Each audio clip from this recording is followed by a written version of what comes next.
ADUs, are they the thing of the future? To hear our thoughts and more, stay tuned to this episode of The Den. The Den, powered by the Lyons Group, a show dedicated to exploring hot topics in real estate, local happenings, and industry trends. We're a small team of professionals approaching $400 million in sales and nearly 2,000 local transactions. You're listening to time-tested experts and industry leaders. Here's a refreshing look at real estate happenings and more. Welcome to The Den. Hello, everyone. Welcome to this episode of The Den. Today, we're going to be talking about ADUs, which are accessory dwelling units. And we're going to get into that, the ins and outs. Are these the thing of the future? But before I get to that, let me introduce my friends, my partners, my co-hosts, the fellow members of the Lyons Group. To my left, Paul, hand me the rockberry, the boss, Shannon Martinez. And we were missing today Aspen, the Ninja Groen. That was hard to say. You know, when you usually go around the table and Aspen is not with us today, she's going to be missing 2 episodes. The poor thing's on vacation, but we're going to have to do this and grind this out without her, and that's okay. In sunny Florida. Not jealous at all. Yep. Soaking up the white sandy beaches. And you ever been to Pensacola area? The Panhandle? It's beautiful. Yeah. Have you, Shannon? Yeah, South Beach. Yeah. It's beautiful. Okay. So you've been to South Beach. Okay. So yeah, the Panhandle and South Beach is a pretty area too. Yeah. So just watch out for jellyfish and sharks. I've only been to Sarasota when I was a kid. Oh.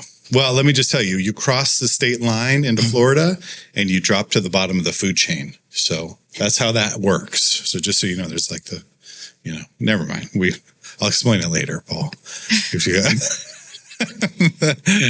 I'm as lost as y'all. Yeah, that's right. It's all right. That's right. Back on track here. Let's talk about ADUs, which are accessory dwelling units. Paul, this was a topic that you came up with because there's been a lot of talk about ADUs lately, especially with the housing crisis that America is facing. And I think it's a great topic, actually. I really think that we can talk through like some of the ins and outs. And is it a trend that's going to continue? Is this something that we're going to see a lot more of? And for our viewers, we're going to talk a little bit about exactly what an accessory dwelling unit is and in what capacities they can be used. And then we'll take it from there. So Paul, why don't you kick us off? Why don't you talk about what an ADU is and why this topic came up?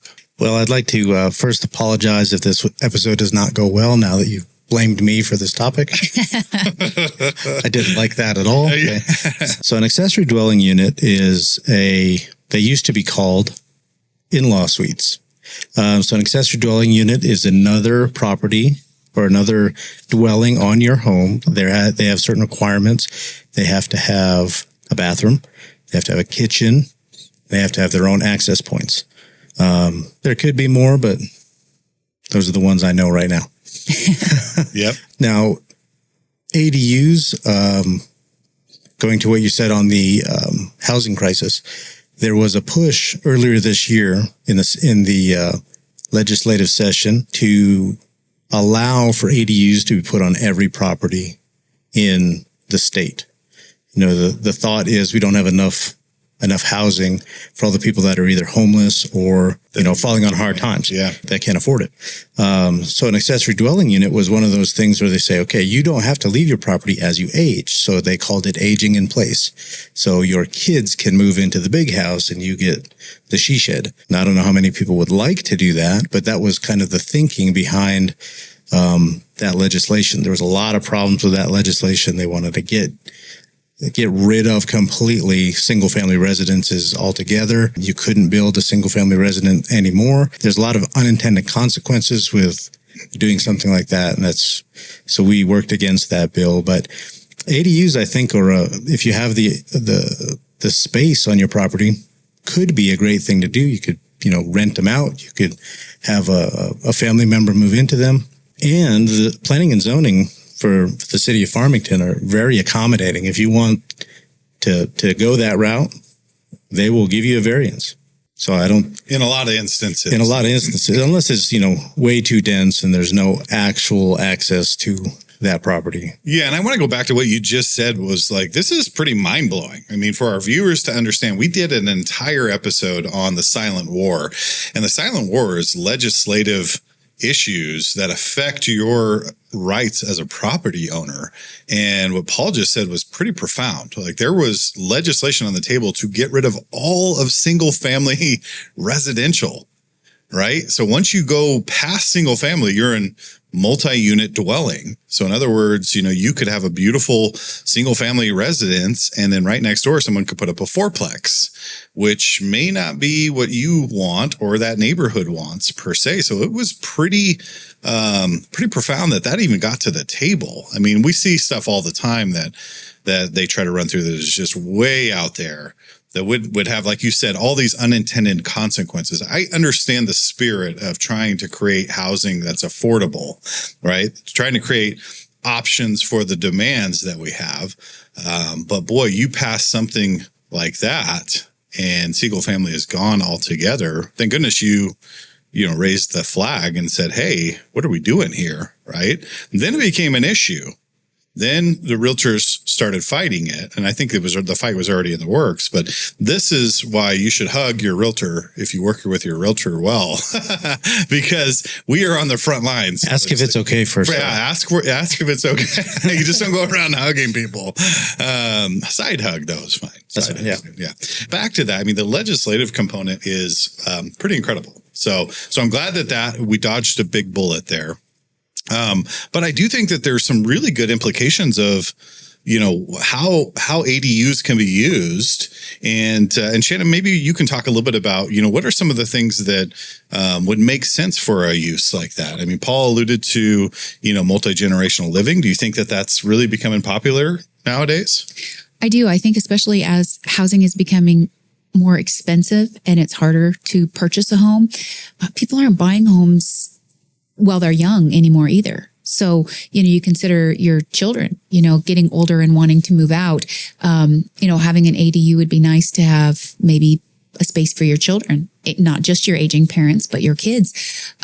Also, with it being so hard to afford housing these days, having a property that generates some income for you, whether you just wanted to rent it to, a friend or anybody, traveling nurse or anybody, to generate some income to help make your mortgage payment. I think they're very useful for many reasons these days, not just your aging parents, where traditionally that's what they were. We called them mother-in-law quarters. And they really were for your aging parents. But now it's really for anybody. Generate some income on your property, or your children who just can't afford right out of college or right out of high school to go out and just live on their own anymore. Yeah. And that's really a great point. We've been very vocal about the difficulty first-time homebuyers are facing versus when we were first-time homebuyers. It was a matter of, do you want to take the risk or not? Are you responsible or not? Now, keep in mind, Paul, I started with a plant and I moved my way up to a goldfish, and I got a dog. You remember my first dog? I remember your first dog. And then once I was like, oh, okay, I can keep things alive, then maybe I can be responsible with my finances. From there, it worked its way into purchasing a property. The baby steps. So, but I think that, for us, it was a matter of like, do you take those steps? Can you take those steps and buy a house? Now it's like, I want to take those steps as a first-time home buyer, but the affordability factor is off the chart. Like, it really is difficult for first-time home buyers, and hopefully that changes, to some degree. But an ADU allows for that versatility where you have parents that maybe have some kids that haven't, what do they call that movie, failure to launch? Well, so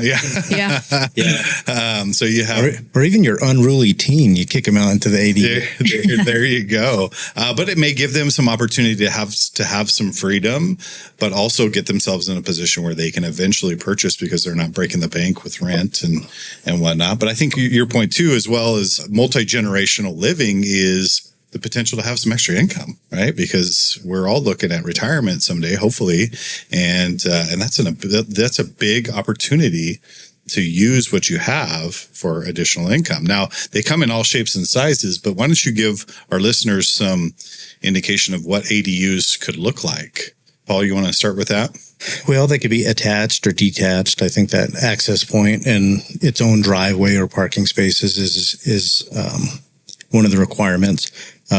They could be usually they're about 1 bed, 1 bath. I was in a beautiful one the last weekend, and it was like a perfect ski lodge type thing. Had a little kitchen, living area, 1 bath, 2 bath, because there's one upstairs, and then a loft master bedroom with a spiral staircase. It was really cool. So they are also converted detached garages. It could be anything really. Yeah.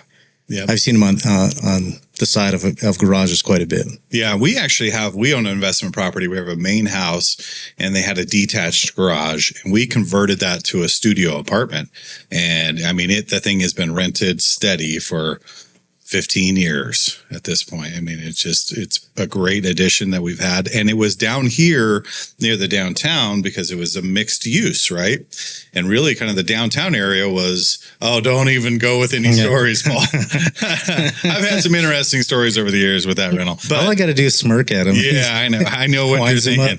But the city had allocated this downtown area to what we call a mixed use. And a mixed use is where you could have the multifamily dwelling, or you could potentially have a little home that turns into a commercial building, like an attorney or an accountant or counseling services or something to that effect. And so that mixed use was pretty cool because they allocated this whole downtown area to that and allowed us to do an apartment in the back that was a detached garage. So I think we're probably going to see some more of that. I think that the regulatory environment is changing quite a bit, where we're going to see municipalities especially pushing for those, because once you get out into the county, it's a little more willy-nilly. Wouldn't you agree, Shannon? Mm-hmm. They don't have as many restrictions.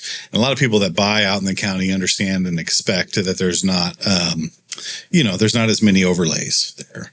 So, and the opportunity is great in the county to be able to, you've got a little more acreage typically when you buy in the county, and you have the potential, but then you start falling into infrastructure issues, because you're going to have to run that extra power to that detached building.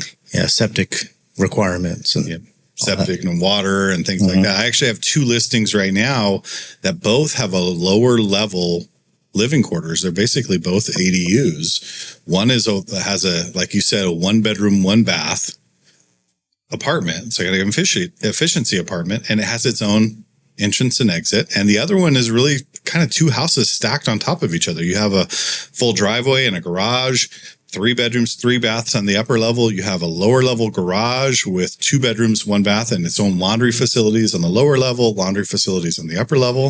In fact, I just showed it 2 days ago to a family where it was multi-generational. It was a brother and sister and their mother, and they're getting up there in their years. And the mother and the daughter wanted to live together, and the son wanted his own space. And so it kind of worked out. It's really a property that checked a lot of their boxes. I think we're going to see a lot more of that. The bigger cities are used to this, right? Mm-hmm. You see where this really comes from urban areas, really pushed ADUs originally. So you want to expand it upon any more of the affordable housing solutions or anything like that you're seeing legislatively? Single family residence is low density. Then anything that's under 4 is kind of medium density. These ADUs would fall under a medium density. And then you have high density, which are like apartment buildings or those types of things. The state is really pushing for more medium and high density development.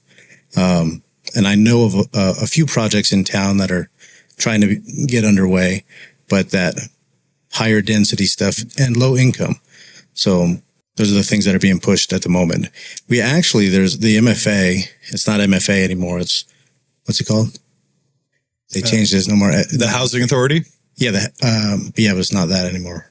The MFA is something else. Yeah, something else. Anyway, they have they're going to have a town hall style event here. I think it's next week or the week after down in Santa Fe.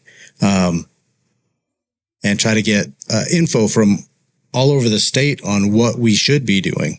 So I think it would be a good thing, if anybody's watching this, to get out there and let them know how they should spend the obscene amount of money that they were given this year. So yeah, they're trying to spend it all.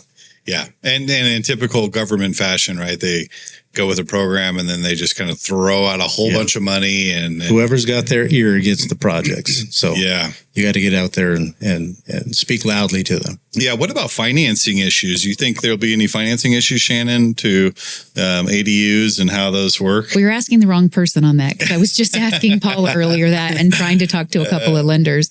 It used to be a bit of an issue. I know I'd had some issues in the past, but I think now it's becoming more normal. I think now, having an ADU is not going to stand in the way of your typical mortgage on your house. Yeah. As long as it's not over, 4 units or so. Correct. Right? Yeah.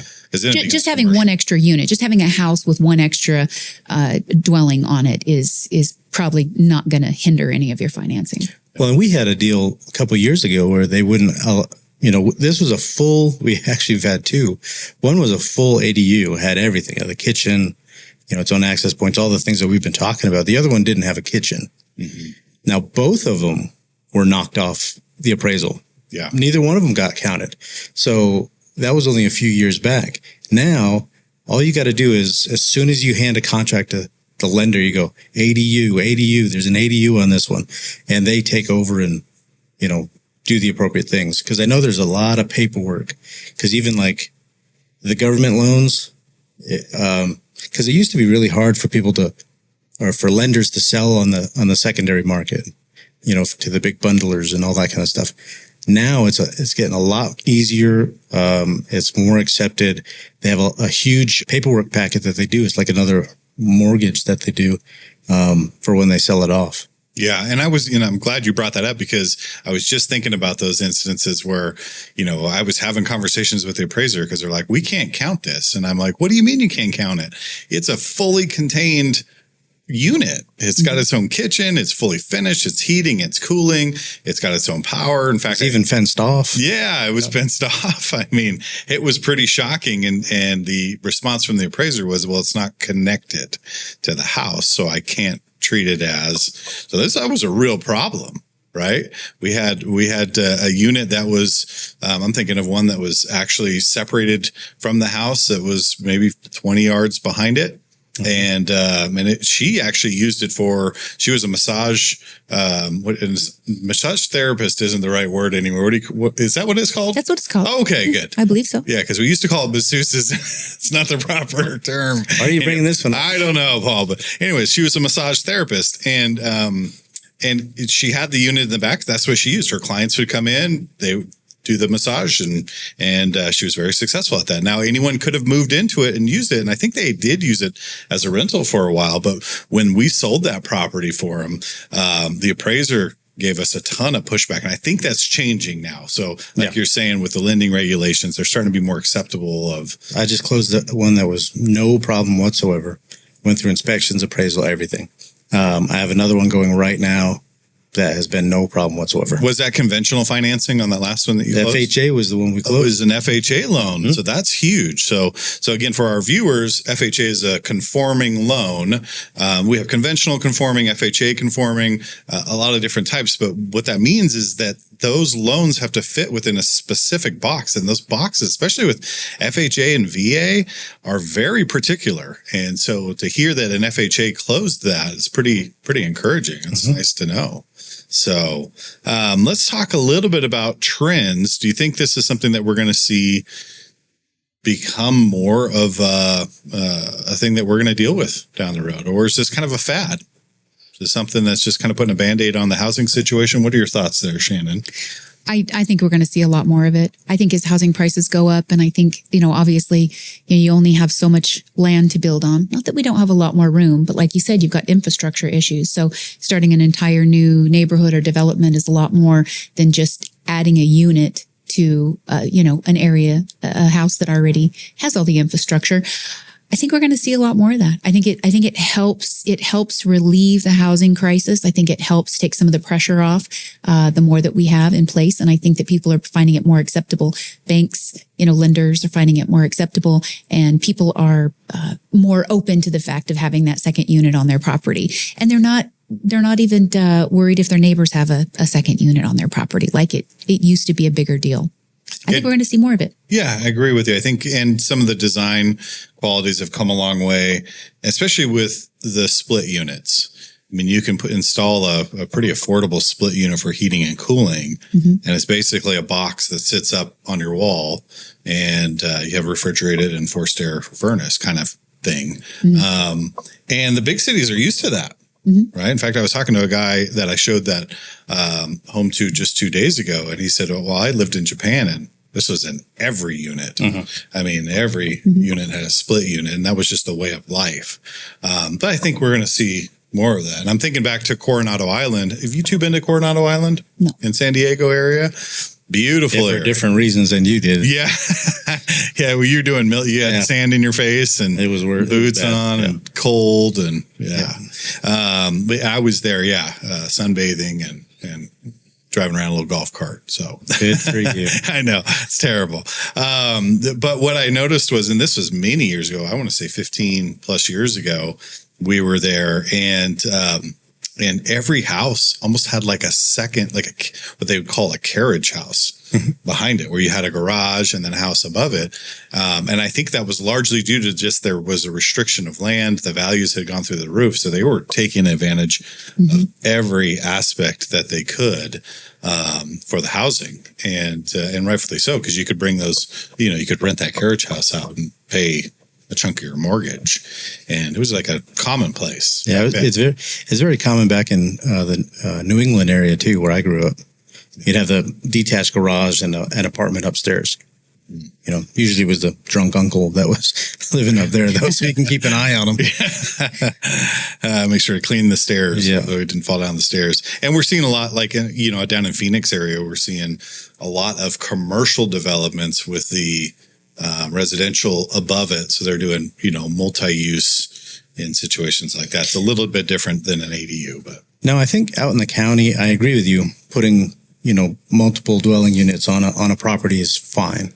What we were talking about in that legislation, just to bring up why we were so against it, it was if you lived in an HOA, any of the rules in that HOA are gone. If you had covenants that said you couldn't, those covenants are gone.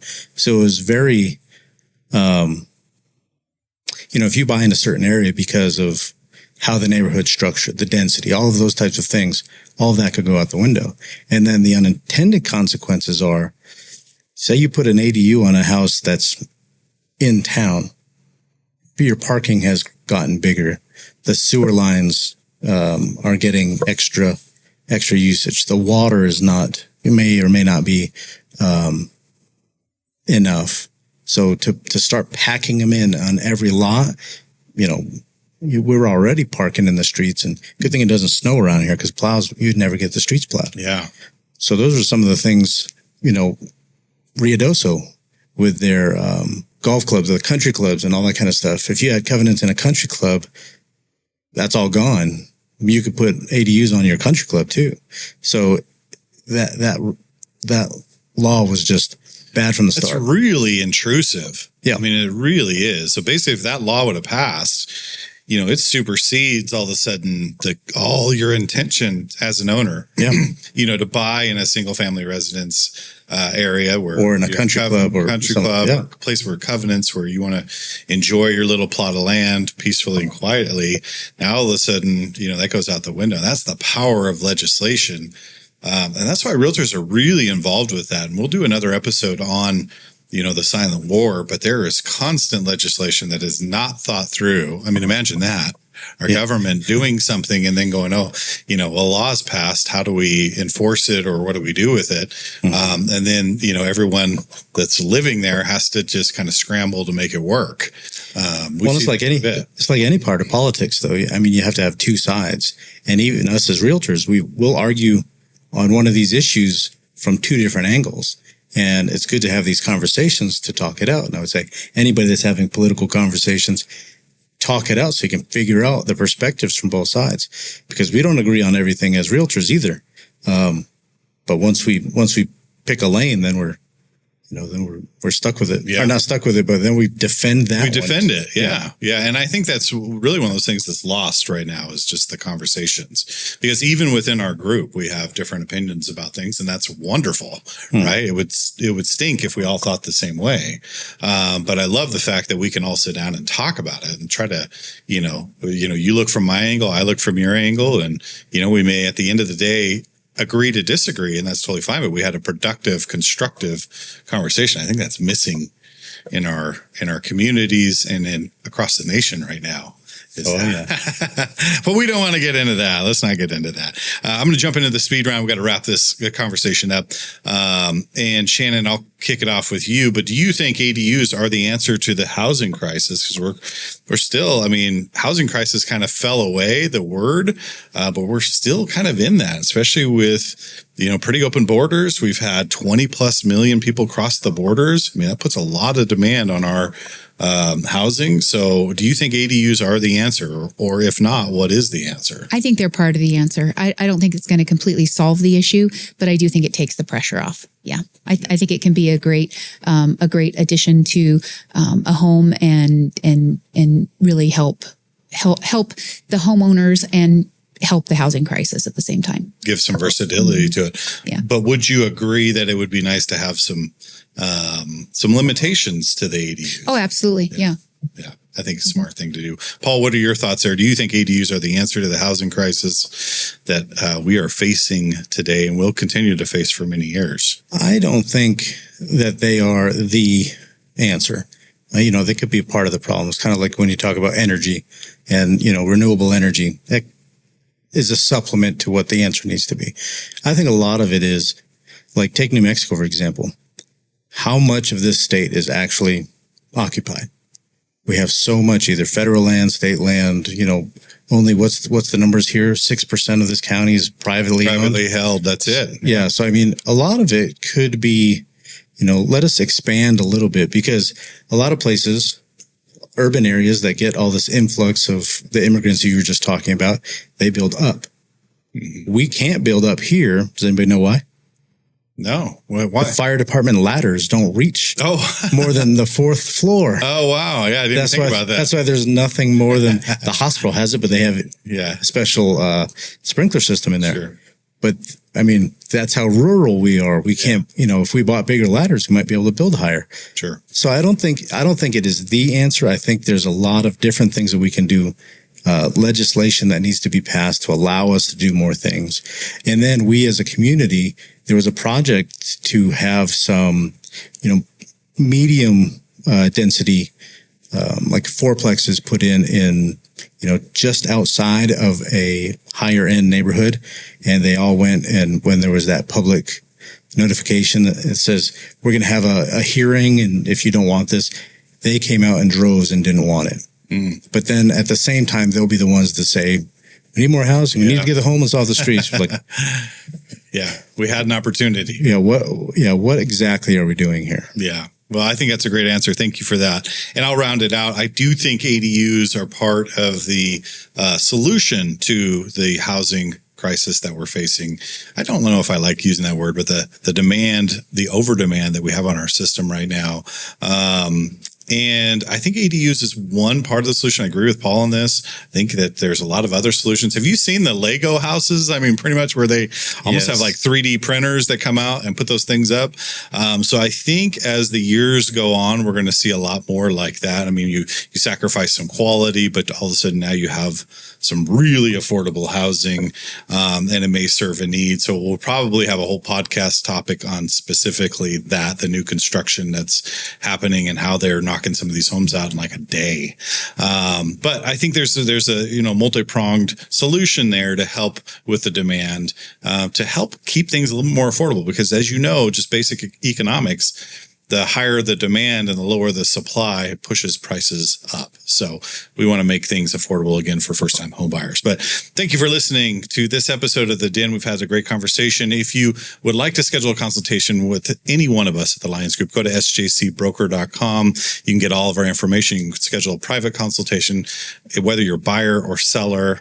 commercial or residential, we'd love to sit down with you and give some thoughts and knowledge and insight to today's market and how we can help take you to the next level. Go and like and subscribe to our YouTube channel. We push out great content there, and the Facebook. We've got TikTok. Paul's a TikTok expert. I got to tell him, all the time to just tone it down a little bit. But one of these days he's going to go super, super viral. But thank you for listening to this episode of The Den. Until next time, we'll see you then. Thank you for listening to The Den, powered by the Lyons Group. Hit the subscribe button to keep informed on real estate happenings. If you'd like to learn more about the Lyons Group, visit sjcbroker.com. Complex markets require complex strategies. The Lyons Group can give you a true advantage in any market. Whether you're buying or selling, residential or commercial, contact us directly at sjcbroker.com. We're time-tested experts with a client-first approach, and we'll see you next time in The Den.